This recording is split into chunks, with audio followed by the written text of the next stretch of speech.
from anywhere. In the hallowed halls of Nike's world headquarters in Beaverton, Oregon, decisions aren't just made, they are sculpted into reality.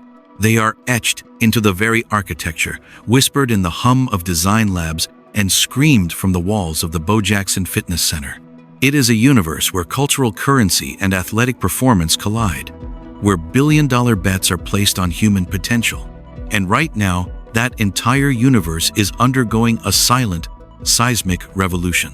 This is a story about two phenomenal athletes, two generational talents, two signature shoes. But it is, more fundamentally, a story about a colossal corporate pivot, a real-time case study in how a global titan reads the tea leaves of the market, absorbs a costly lesson, and redirects its entire gravitational pull toward a new center. It's the story of how A'ja Wilson's signature sneakers landed on outlet shelves with a whisper, while Caitlin Clark's, still 2 years from release, have already reset the internal compass of the swoosh. The contrast is so stark it feels intentional, almost brutal. On one side, A'ja Wilson, a living legend, two-time WNBA champion, two-time MVP, Finals MVP, defensive powerhouse, the face of the Las Vegas Aces, and a player whose resume is already Hall of Fame bound. Her signature shoe, the Nike Air A'ja, launched with the full weight of Nike's history-making promise, the first signature line for a black WNBA player. It was a milestone, a celebration of dominance and legacy. On the other, Caitlin Clark, the phenomenon, the NCAA's all-time scoring leader, a player who didn't just break records, but shattered the very visibility ceiling of women's basketball, a magician with a passport to anywhere on the court, whose deep-range audacity and visionary passing created a national event out of every game. She hasn't yet won a WNBA title, hasn't yet claimed an MVP, but she possesses something in this modern era that is perhaps even more valuable, undeniable, uncontrollable, exponential momentum. And inside the berms of Beaverton, momentum has become the only currency that matters. Nike's campus has always been a temple to its pantheon of gods. Michael Jordan has a building. So does LeBron James.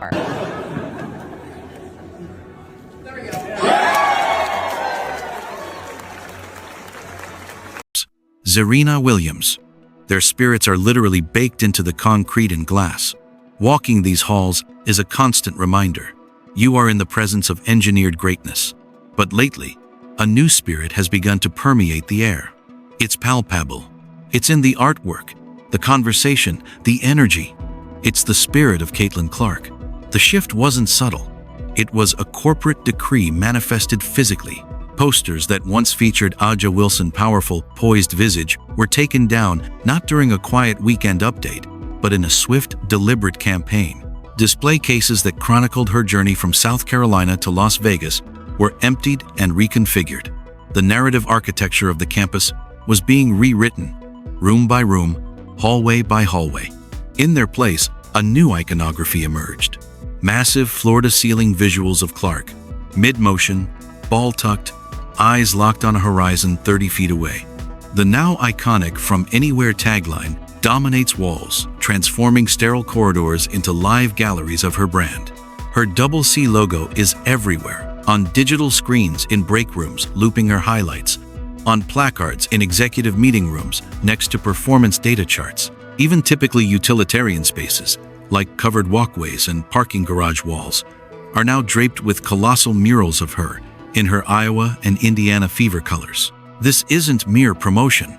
This is assimilation. Nike isn't just featuring Caitlin Clark. They are building a habitat for her. Clark's access is unprecedented for a WNBA athlete, arguably for any athlete at this stage of her career. When she arrives in Beaverton, the campus recalibrates. Meetings are reshuffled to accommodate her. Design teams, from footwear to apparel, line up for their chance to walk her through concepts. Her feedback isn't just welcomed, it's prioritized, often leading to immediate revisions. During longer visits, even the culinary team gets involved. incorporating Midwestern staples and her pre-game snack preferences into the cafeteria menus, a small but profound signal of hospitality and intentionality. She has been given a level of creative involvement that bypasses traditional protocols. Her representatives aren't occasional visitors.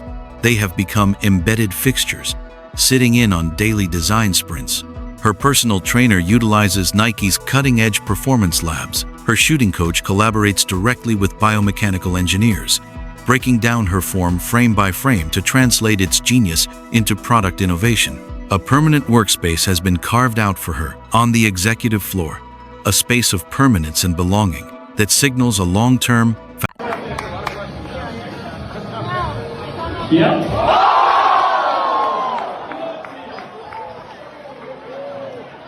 foundational partnership.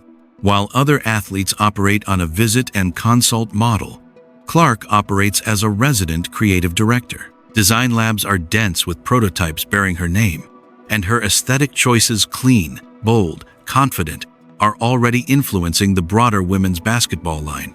The building itself seems to breathe her name. Meeting rooms are quietly being renamed after landmarks from her career: the Carver Hawkeye Room, the 40-point boardroom. It's a physical takeover that mirrors a much deeper, more financial commitment happening behind closed doors. Meanwhile, in the real world where products meet wallets, a very different story is unfolding for the athlete who once held this spotlight. Step into any major Foot Locker, Dick's Sporting Goods, or Nike clearance outlet, and you'll find the physical evidence of the pivot. Shelves of Aja Wilson's signature shoes, marked down by 50%, 60%, even 70%. They aren't just on sale. They are stranded, often placed in the back of stores, nestled among discontinued models and forgotten collaborations. The contrast is deafening. These shoes, launched with historic fanfare, now sit silently. Retail employees report that they barely attract a glance. The hype that Nike meticulously built through campaigns and promises evaporated at the point of sale. The demand simply never materialized. Internal sales figures, according to industry insiders, missed projections by a catastrophic margin. Rumors suggest the revenue from Wilson's entire signature line over 6 months was eclipsed by what a standard, non-signature Nike basketball model can generate in a matter of weeks. Nike's response was swift and clinical. Marketing support was not just reduced, it was severed. Commercials were pulled from rotations. Social media promotions ceased overnight. The budget was reallocated with surgical precision. Internal memos now focus not on building Wilson's brand, but on liquidating her inventory, urging deeper discounts and freeing up premium retail space for what's next. The line that was meant to lead a new era of women's performance footwear is now being managed as a cost recovery operation. The divergence in investment strategy is perhaps the clearest indicator of where Nike's confidence lies. For Clark, they assembled a pop culture Avengers. Travis Kelce, at the peak of his global fame, appears in her ad spots. His brother, Jason Kelce, films content with her courtside. Travis Scott, a sneaker culture unto himself, is tapped to design custom Clark merchandise. Comedian Michael Che writes sketches built around her limitless range.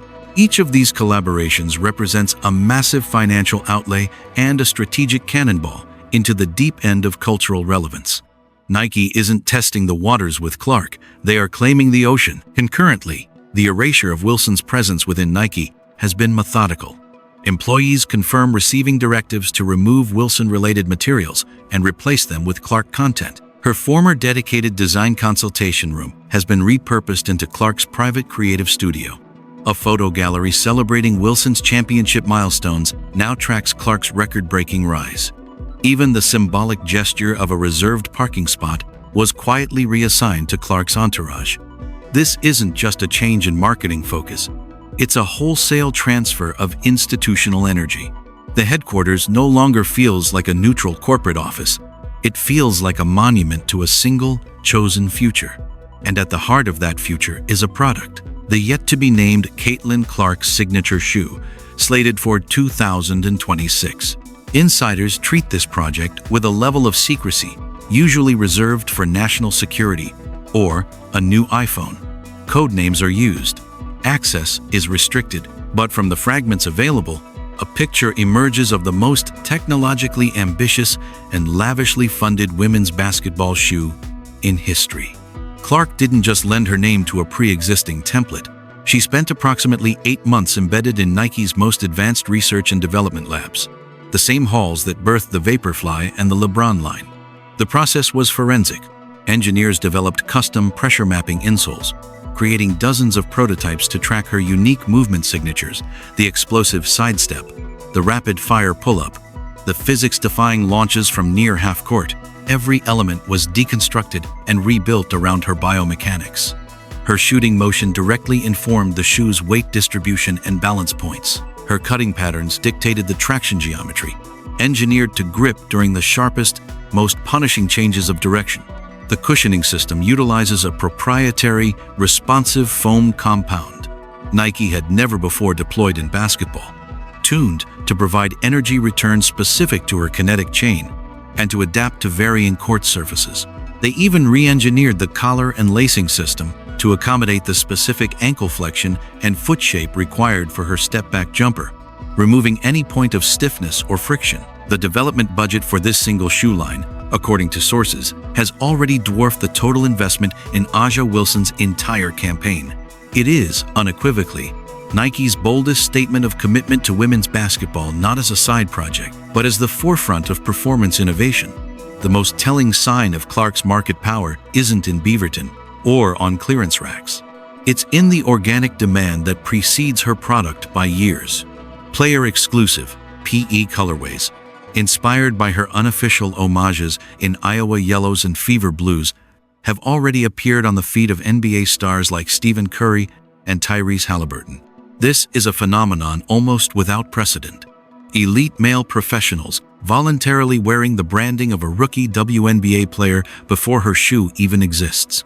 The chatter is relentless. Online forums, sneaker podcasts, and social media platforms buzz daily with speculation, rumors, and anticipation for the 2026 launch. Early registration numbers for product alerts have reportedly shattered all Nike records for women's basketball.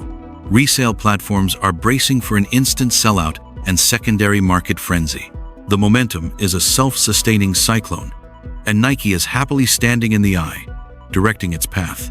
In stark contrast, Wilson's shoes are virtually invisible on the court she dominates. Outside of her partnership with Bam Adebayo, you'd be hard-pressed to find another elite player consistently wearing her signature model. Even athletes who receive them through Nike's distribution network often choose other options for competition. This on-court silence speaks volumes about cultural cachet versus contractual obligation.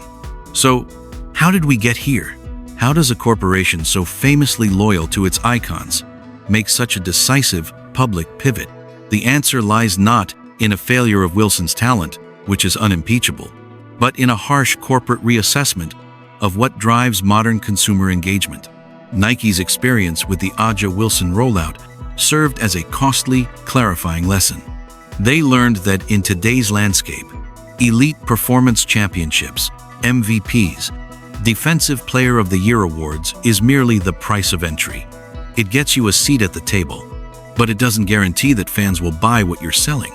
The missing ingredients, as Nike's post-mortem allegedly concluded, were perpetual cultural visibility, a relatable, or at least fascinating personality, and a sense of authentic, two-way connection with the audience. Wilson is a majestic, dominant force. Her game is powerful, efficient, and intelligent. But her public persona, while respected, is more reserved, more regal. The marketing campaign, in retrospect, felt traditional, honoring her legacy and greatness. Meanwhile, Clark operates in a constant state of viral possibility. Every game is a highlight reel factory. Her persona is fiery, competitive, visibly emotional. She engages directly and prolifically with fans on social media. Her record-breaking pursuits were national news segments. Her appearance on the New Hours podcast with the Kelce brothers wasn't just an interview. It was a cultural crossover event where she casually dropped details about her secret Nike shoe, sending the sneaker world into a frenzy. Internally, Nike began to measure a new matrix of value. They saw Clark's social engagement metrics dwarfing expectations. They saw her collaboration-first mentality in design meetings, where she was reportedly prepared, specific, and solution-oriented, a stark contrast to reported frustrations and creative disagreements that bogged down Wilson's campaign. Clark made the process frictionless and exciting for the designers and engineers, which in turn justified ever larger investments. The company also grew wary of reputational risk and narrative control. Every public comment, every media storyline around their athletes is monitored. Clark's narrative is one of ascension, record-breaking, and captivating play. It's an easy, positive story to market. Wilson's narrative, through no fault of her own, became entangled with discussions about valuation, support, and now, commercial performance. For a brand that thrives on the aura of inevitability and success, the latter narrative became a problem to manage, rather than an asset to leverage. When the dust settles, this saga will be studied as a watershed moment. It's not a story about a brand abandoning one great athlete for another. It's a story about a global corporation, with cold, billion-dollar precision, identifying a paradigm shift and reacting with ruthless speed. Nike bet on a resume with A'ja Wilson, a bet on proven top-tier excellence. And by traditional sports metrics, that bet should have paid off. But the market whispered a different truth. So Nike pivoted. They bet on momentum with Caitlin Clark, a bet on cultural velocity, on exponential growth, on the intangible feeling that you are witnessing the future being written in real time. The transformation of the Beaverton campus, the reallocation of hundreds of millions of dollars, the technological arms race for her 2026 shoe, all of it is a monument to this new calculus. Talent opens the door, but personality, narrative, and collaborative zeal build a home inside. The 2026 launch is no longer just a product drop. It is the physical manifestation of a corporate conviction. It signals that in the modern era, influence is no longer confined to the hardwood. It extends into design labs, boardroom strategies, and the very soul of a brand. Nike didn't just choose a player, they chose a direction. And as the echoes of that decision reverberate from Oregon to outlet malls, the entire sports world is watching, learning, and preparing for the new rules of the game.